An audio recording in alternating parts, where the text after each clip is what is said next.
Hello and welcome to the Vine Life Podcast. I'm Tony Clark, your host. My special guest today is a patriotic powerhouse, and her name is Natasha Owens. She's a singer-songwriter and has been a frequent performer at CPAC, A Lago, and many other conservative gatherings. She's also had extensive media coverage, including appearances on Fox News, Newsmax, Huckabee, and many, many others. Natasha has recently released her long-awaited 7th studio album. And the title of that album is That America, produced in Nashville by Grammy-nominated and multiple Dove Award winner Ian Eskelin. And hopefully I didn't butcher that name too much. More information about Natasha can be found at natashaowensmusic.com. But Natasha, thank you so much for coming on the program today. Well, thank you for having me. I appreciate it. Absolutely. Natasha, I want to talk about this brand new album that you've got out. It's called That America. And again, you're the one thing I appreciate about you is you're unapologetic, first of all, about your faith. That's right. And secondly, you're unapologetic about your patriotism. How did that factor into creating this new album? My goodness, this is the first album that doesn't really fit into any type of genre. As you hear, it has from country to black gospel to contemporary to pop. I had fun. This was the first album outside of a genre. I was in contemporary Christian and veered, and we can talk about that, how my path veered a little bit. But this is my first political album and social album. So all the topics that we are not allowed to talk about in society or that are too controversial, that is the topics that I am poking at. And you know, it erased from Trump won, which was the first big political hit that I had, talking about the 2020 election, to talking about rhinos, to hitting the topics of the demasculation of men in my first country song called "Gimme a Cowboy." So, you know, the things that are dear to our hearts as patriots, as conservative Christians, goes against what this woke society believes in and fights for. So that's where I'm trying to speak truth and stand up for what the church is not saying. And you mentioned one of those songs. I asked my wife to listen to one of those songs, "Gimme a Cowboy." I really like that song, and it goes into great detail, and it talks about the emasculation of manhood, I guess, in our society. And my wife has a phrase that she's tired of seeing men in Maybelline commercials. That's right. Tell me a little, break down this song for me. What's it about, and what caused you to write this song, "Gimme a Cowboy"? Well, you know, Hollywood and the left have just kind of crammed down our throats the past few years that women are equal to men, that men can be in women's sports, that men can have babies, and all the things that rationally we know and that go against science that are just not true. I have 2 boys. I live in Texas. And so I am surrounded by men who, you know, today I'm afraid that the boys growing up are afraid to be men, afraid to show chivalry, afraid to show their strength. And I understand that God made us different than men. Women cannot compete on a muscular level. That's why it's so dangerous to put men in women's sports, because we just can't compete. But yet we have strengths that the men don't have. And we need to be appreciative of those. We need to kind of rally around those differences and those strengths and not apologize for it. My boys shouldn't apologize for being stronger than a woman to help her out to if she's in need. We live in here in Texas, and it's by the Cowboy Creed. You know, cowboys here are unapologetic. They're strong. They love God. They love their family, and they won't apologize for it. And so that's where we need to get back to. Hollywood wants to put the hero in every movie a woman. And it's just not correct. And so I thought I would hit the whole topic. My husband's really funny. He's a co-songwriter on some of these songs. And he always loves shock and awe, and he's very mischievous. So how this song started was with a T-shirt. He said, we're going to hit the 2 gender topic and that men can't have babies. He said, I saw this T-shirt, and so we have the bridge already written, which I'm always afraid when he says something like that. And it said, men are from Mars, women are from Venus. All the other genders came from your anus. And I said, Dave, I love the t-shirt, but the Uranus doesn't rhyme well and it doesn't go into a song. It doesn't sing well. So we're going to have to make it very clever. It takes us forever to write these political songs, our social justice songs, because one wrong word makes it a parody, right? Makes it very cheesy. And so I think I'm proud of this cowboy song because I think we accomplished what we want to accomplish to say. That all of those things that, give me a cowboy that's God and country strong, and then we hit some of the woke policies in there too in a very clever way. So I'm really proud of this. We launched it right before the election. I knew it would get lost in the press because we have to now launch my music with press releases. But I knew if Harris won, it would be probably considered hate speech, and my team would fight me to put it out this year. So I went ahead and launched it. But I'm going to relaunch this sucker right at Pride Month as a church's. What should the church response be to Pride Month? Oh, and I've seen some of your past interviews and some of articles about you, and you've got some experience, I guess, in contemporary Christian music, kind of. Um, but was there like a point where you decided you weren't accepted in that genre, or that genre has changed from what it used to be? Absolutely. So I started seeing back in 2018, I guess is when my trajectory kind of changed, my path changed. It's when New York and Virginia had approved the full term abortions, and I had never heard of a baby being killed at 40 weeks. And so the church was completely silent on it. And they have been. They think that they can toe the line on biblical issues. And so they weren't saying anything. So we wrote a song called Stand, which was the title track to my fourth album in contemporary Christian, to try to get this church to stand and be a light in the midst of the darkness and to push back against things that are truth. And so, of course, that didn't happen, still hasn't happened. So I'm in contemporary Christian. It's 2020. We're all kind of shut down and on the road, off the road. So I thought, I want to do a patriotic album because we were seeing our freedoms being grabbed, to put a kind of a light on how precious our freedom is, how that's the most expensive thing that we own, and we owe everything to a soldier for their sacrifice and their families for the sacrifice. And so I wanted to give back to them. So I did a patriotic album, and that was the first time the industry in contemporary Christian um, kind of bowed up against me and showed negativity, which I was really shocked about. I'm like, it's just a patriotic album, right? And I was on the road after that promoting that album, doing veterans events and soldier and patriotic and political events, thinking that I would have a home to go back to when it came to contemporary Christian. Because ministry is where my heart is. I have a restoration story of how I started in music, and I wouldn't be alive today if it wasn't for God and for music. He put me back together. So that's where my heart is. Well, on that patriotic album, I did a song called Stand for Life because the original Stand song didn't have enough teeth, I guess. And I wanted to be more specific that I wanted to stand for life. And that is too controversial of a topic in contemporary Christian because the industry has been completely taken over by progressive and woke ideology, very Democrat, very anti Trump in Nashville. And so I started getting boycotted from promoters, from radio stations, saying I was too controversial, that I could offend someone because I'm too pro life just because I wrote a song called Stand for Life. So I was really upset about this. And my husband had been telling me for 2 years, Tosh, we need to do a Trump won song about the 2020 election. And I said, if I do that, I'm not going to have a home or a career to go back to in Nashville. They will absolutely hate me. And he made a comment to me after all this that had happened. He said, do you really want to be in a genre of music that doesn't stand up for life and doesn't believe how you believe? And I said, you're right. I would rather be out and doing my own thing. And so I swung. We did a Trump won song. It went number one. It went platinum. It went crazy. President Trump, of course, acknowledged it. That was one reason that it helped it. And it got me to a different level. Now the media says I'm the next Lee Greenwood. So now I am kind of out of contemporary Christian. I'm walking this path of Lee Greenwood, and I'm kind of free to do anything I want to do at this point.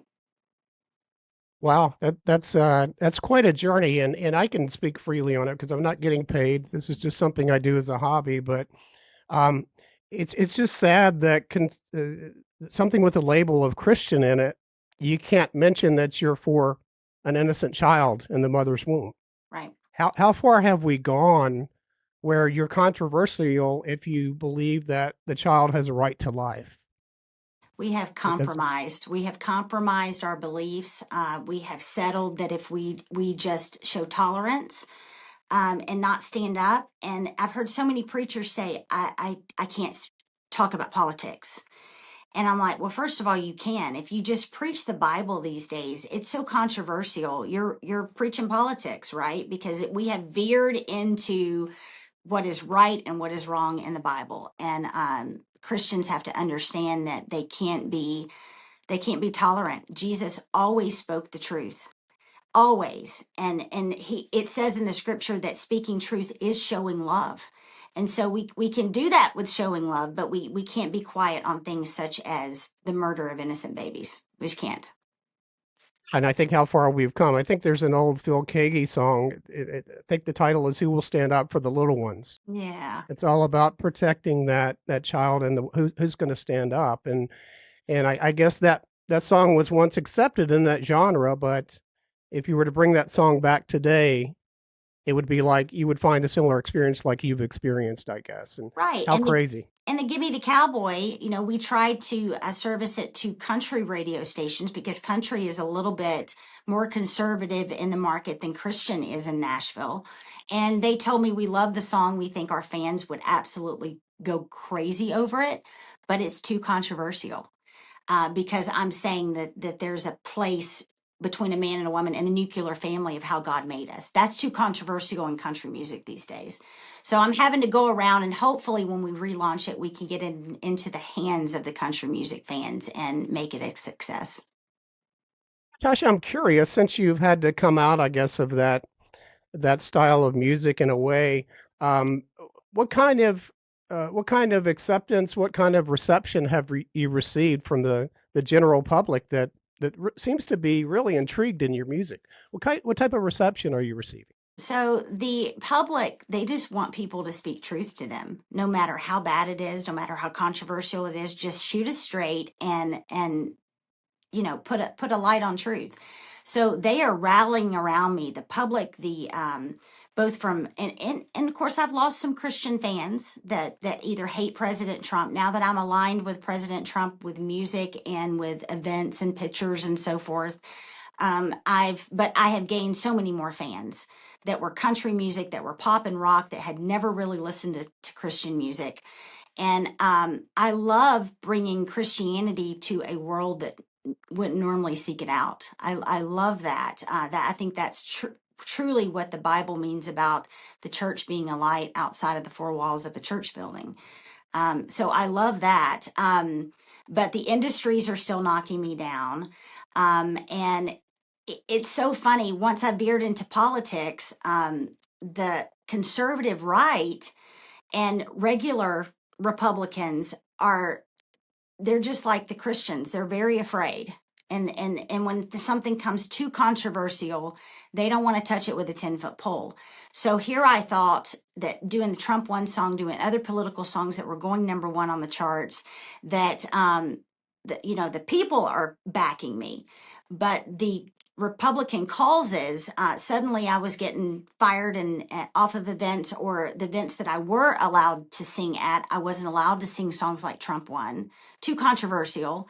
And they don't come stand by you when it's not popular, right? I launched that song in a time period that everybody was still so afraid to talk about the 2020 election, but I was unapologetic about it. I also launched a song called The Chosen One about President Trump, about how an imperfect man can be used by a perfect God, just like King Cyrus and King David. That was too controversial for the right, too. And they left my side until 4 weeks later in July, President Trump was um, almost assassinated. And then suddenly everybody was saying that God has chosen him for such a time as this. And I became in everybody's good graces again. Now that he's won the election, everybody's wanting the Trump one song sang, which it's vindication. I'm proud for that, but I just wish our side had more of a spine when it comes comes to standing up for things and not apologizing for it and fighting for it. You're here. Natasha, you've got a very interesting backstory, and it's what many of us can relate to. It's a story of walking through depression. And I'm just curious, your past experience, and you talk about it openly, with going through a period of depression. eh, Did that period of depression really inspire you to be more outspoken over the last few years than you maybe were previously? How did that work? You want to tell us a little bit about that story? That's a complicated question because it doesn't have a very clear answer to it. Let me start back. In 2010, my dad was sitting at a table cleaning his guns, the epitome of gun safety, but he missed a step to a very dangerous gun, and a bullet went off and hit him in the heart. And life as he knew it at 58 years old was gone. He was I was so close to my dad, and I felt like everything had been taken from me. I was the oldest child. I was the only child that had grandkids. I had to be strong for everybody. And I didn't deal with my grief until about the year mark. When the year anniversary hit, I downspiraled in such a deep depression because of the things that I spoke. The proverb says we have the power of life and death in our tongue. That's how powerful our tongue is. I questioned why. And when I didn't get an answer, I got so angry at God, and which was the wrong way. I talked myself into a depression by the things that I spoke. And so 6 months into my depression, my pastor called and asked me to be a music minister. And I said, first of all, I'm in the midst of depression. If I had anything to give, I would give it to my family. I don't have anything to give on a stage every week. And I struggled with severe anxiety, stage anxiety. I come from a very musical family, but I always wanted to be in the background. So I was part of the praise team, but never wanted to really step out there. It was very hard for me to do a solo. I didn't want to step up and minister, but he kept calling because I kept saying no. And God saved my life.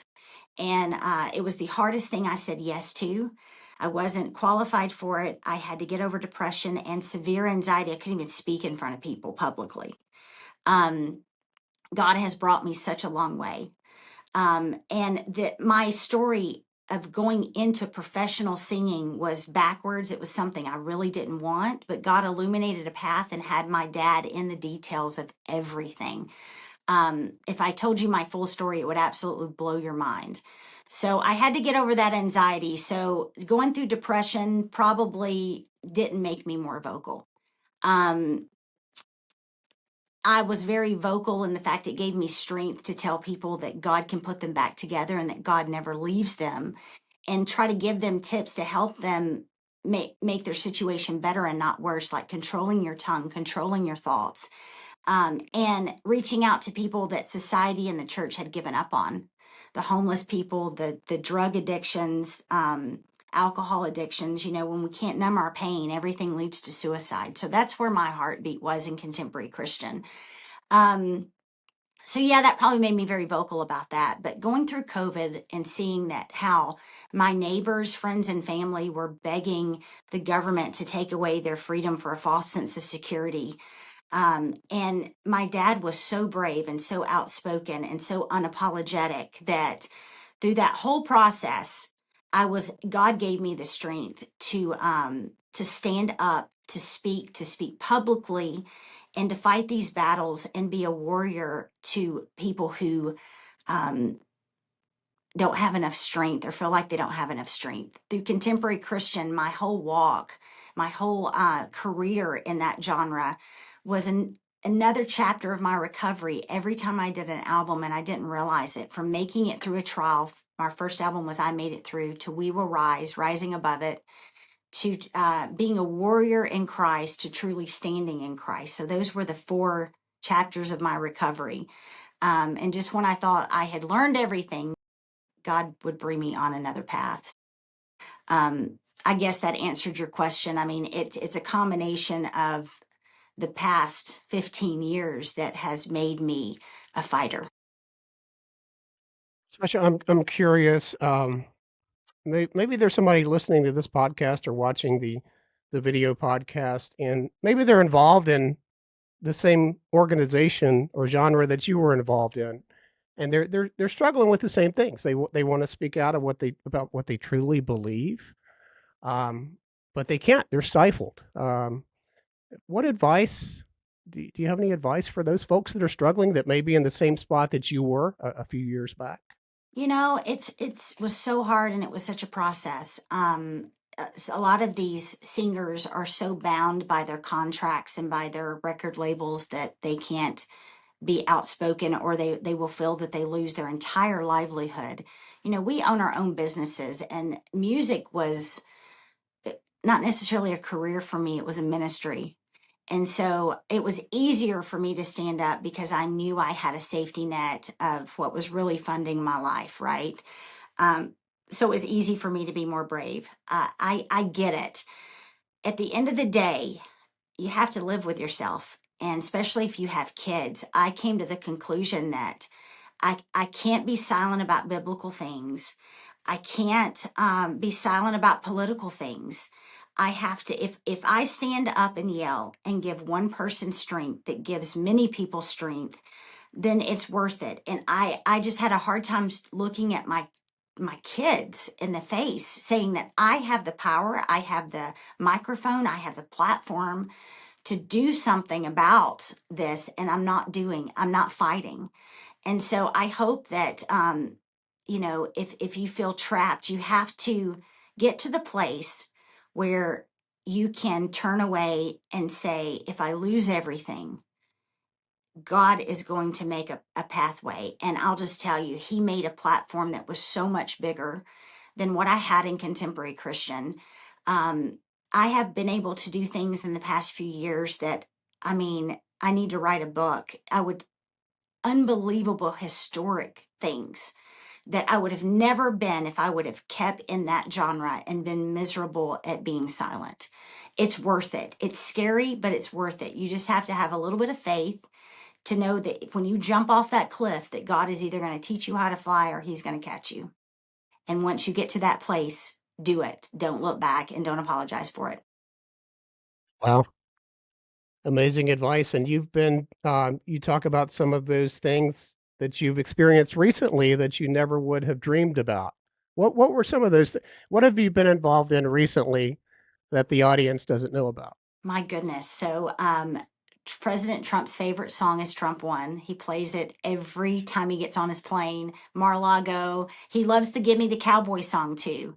But just hearing that the most powerful man in the world, I think it's going to be the greatest president in U.S. history, knows who you are, knows your name, knows your face, and knows your music is incredible. I get kind of speechless at that. I did a concert on the lawn at Mar-a-Lago for him, the first ever concert that they've ever had on the lawn of Mar-a-Lago.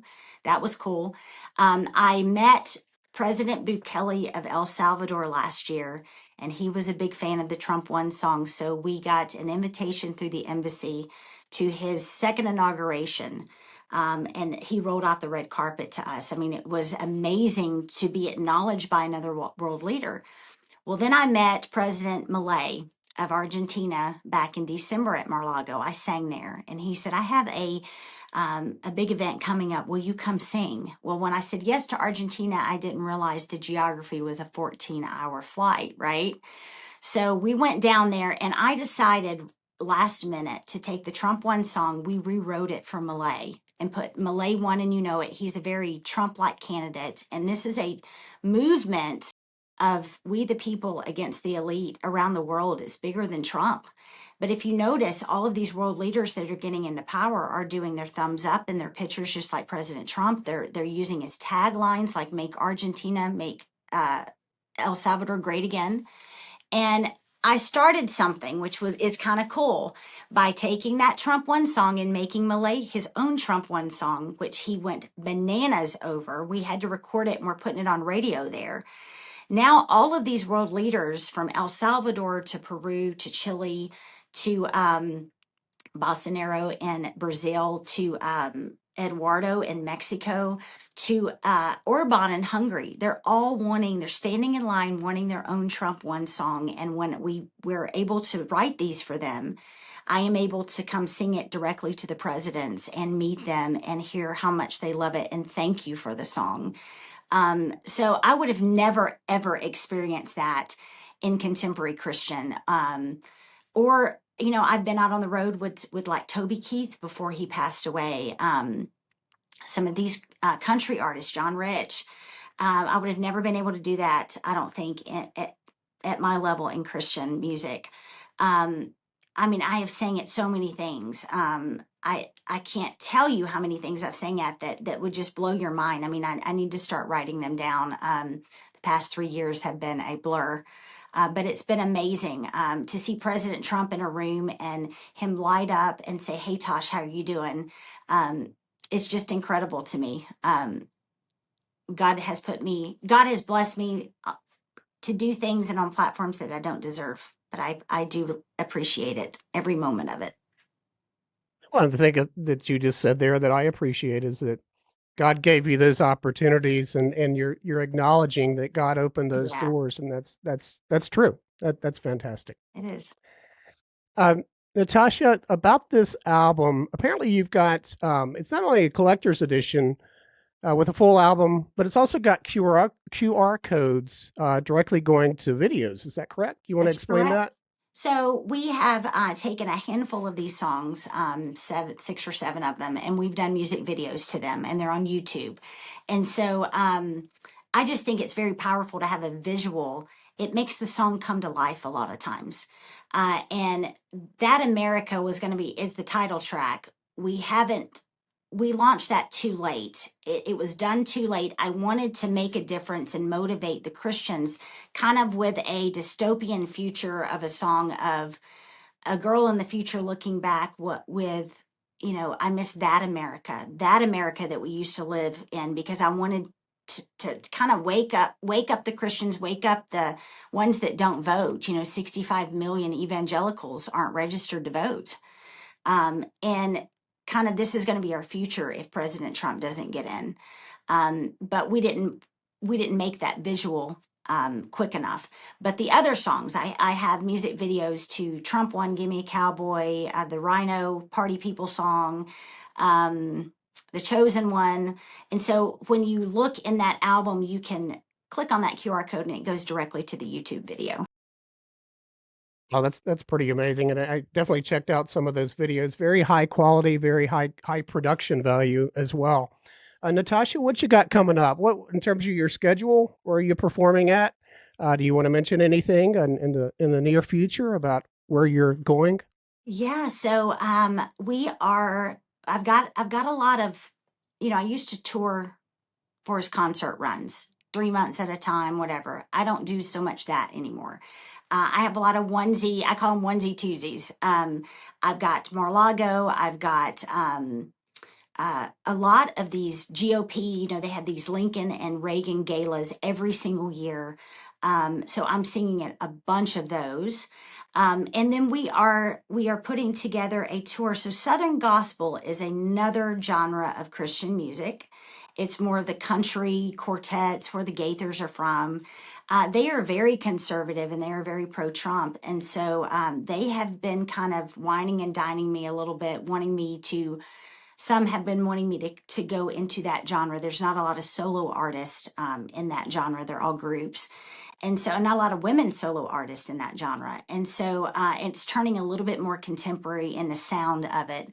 So, right now, I think is a perfect time to kind of test the waters of I can get some ministry by going in that direction, but still go down the road of Lee Greenwood, patriotic, and do political things as well and social topics. So that's what we got going. We got a tour starting May and June for that. So you can go to natashaowensmusic.com and look and see if I am at a event that sometimes you can buy tickets. Sometimes it's a closed event. Sometimes it's open to the public or concert, just a variety of different types on there. And hopefully meet up with me at a city that you're near. And I'd love to meet you. So I'm assuming the best way to support you, the best way to purchase your music is going to your website. Is that correct? Yeah, so the website's a landing page. Anywhere you buy or stream music today, you can find my music. The physical product you can buy from my website. And I have a lot of merch that goes along with it, t-shirts and so forth, hats. Of course, many of you may or may not know that the best way is either to buy the music, to buy either the physical product or buy it from iTunes while it's still around. The streaming music has completely disintegrated the music industry. It's so diluted that the songwriters such as myself we don't get compensated very well. If 1 million copies are bought on iTunes, we get about $1 million. But if a million streams on Spotify are listened to, we get about $70. So just what Trump 1 did should have left a legacy for me and my children, and I could retire. But instead, I got very minimal to the dollar because everybody streams it these days. So if you really want to support, buy the music. If not, I just want you to hear the music. So if you're a streamer, then stream away. You have my permission, but it helps better if you buy it. Well, for the listening audience, go to natashaowensmusic.com and purchase her music, please. But Natasha, I will ask you to hang on 30 seconds post-interview, but thank you so much for coming on and telling us about what you do and about your music. Thank you for having me. I appreciate it.